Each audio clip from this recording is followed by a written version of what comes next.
ইরানের সর্বোচ্চ নেতা আয়াতুল্লাহ আল খামেনি সহ জ্যেষ্ঠ সামরিক কর্মকর্তারা নিহত হবার পর মধ্যপ্রাচ্য জুড়ে উত্তেজনা এখন তুঙ্গে। যুক্তরাষ্ট্র ও ইসরায়েলের যৌথ হামলার পরপরই ইরান দ্রুত পাল্টা জবাব দিতে শুরু করেছে। বিশ্লেষকদের মতে ইরানের হাতে রয়েছে একটি বিশাল ক্ষেপণাস্ত্রের ভান্ডার। যুক্তরাষ্ট্র ও ইসরায়েলের জন্য এটাই সবচেয়ে বড় মাথা ব্যথার কারণ। এই সংঘাত কি পাল্টাপাল্টি হামলার মধ্যেই সীমাবদ্ধ থাকবে, নাকি ইরান ও এর আঞ্চলিক সহযোগী বাহিনীগুলোর অংশগ্রহণে দীর্ঘমেয়াদী যুদ্ধের রূপ নেবে, সেটি এখন বড় প্রশ্ন। ইরানের ক্ষেপণাস্ত্র ভান্ডার। প্রতিরক্ষা বিশ্লেষকদের মতে মধ্যপ্রাচ্যের সবচেয়ে বড় ও বৈচিত্র্যপূর্ণ ক্ষেপণাস্ত্র ভান্ডার রয়েছে ইরানের। কিছুটা পুরনো প্রযুক্তির হলেও দেশটির হাতে অনেক ব্যালিস্টিক ও ক্রুজ মিসাইল রয়েছে। এইসব ক্ষেপণাস্ত্র বহুদূরের লক্ষ্যবস্তুতেও আঘাত হানতে পারে। স্বল্প পাল্লার যত ক্ষেপণাস্ত্র কাছাকাছি থাকা লক্ষ্যবস্তুতে দ্রুত আঘাত হানার জন্য ইরানের হাতে রয়েছে 150 থেকে 800 কিলোমিটার পাল্লার ব্যালিস্টিক ক্ষেপণাস্ত্র। ফাতা ভেরিয়েন্টের জুলফিকার, কিয়াম-1 ও শাব 1 ও 2 এর মধ্যে অন্যতম। মাঝারি পাল্লার ক্ষেপণাস্ত্র।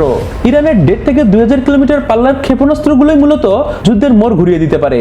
শাব 3, ইমাদ, গদর-1, খোররাম শাহ ও সেজ্জিলের মতো ক্ষেপণাস্ত্রগুলো ইসরায়েল ছাড়াও কাতার, বাহরাইন, কুয়েত, সৌদি আরব ও সংযুক্ত আরব আমিরাতে থাকা মার্কিন ঘাঁটিগুলোতে আঘাত আনতে সক্ষম।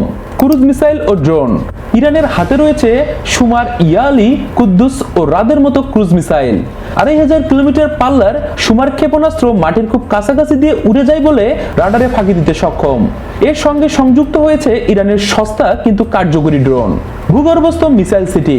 ইরান বছরের পর বছর ধরে মাটির নিচে সুড়ঙ্গ তৈরি করে বিশাল ক্ষেপণাস্ত্র ভান্ডার গড়ে তুলেছে।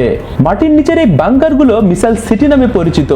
যুক্তরাষ্ট্র ও ইসরায়েলের হামলার মুখেও মাটির নিচে এই সুরক্ষিত ঘাঁটি থেকে দীর্ঘ সময় ধরে পাল্টা হামলা চালিয়ে যেতে পারবে ইরান। হাইপারসনিক ক্ষেপণাস্ত্র। ইরানের হাতে রয়েছে জাহাজ বিধ্বংসী ক্ষেপণাস্ত্র, নেভাল মাইন ও ড্রোন, যা দিয়ে হরমুজ প্রণালীতে বাণিজ্যিক জাহাজ ও তেলবাহী ট্যাঙ্কারে হামলা চালানো সম্ভব। ইরান দাবি করেছে তাদের হাতে ফাতা সিরিজের হাইপারসনিক ক্ষেপণাস্ত্র রয়েছে, যা অত্যন্ত দ্রুতগতি সম্পন্ন।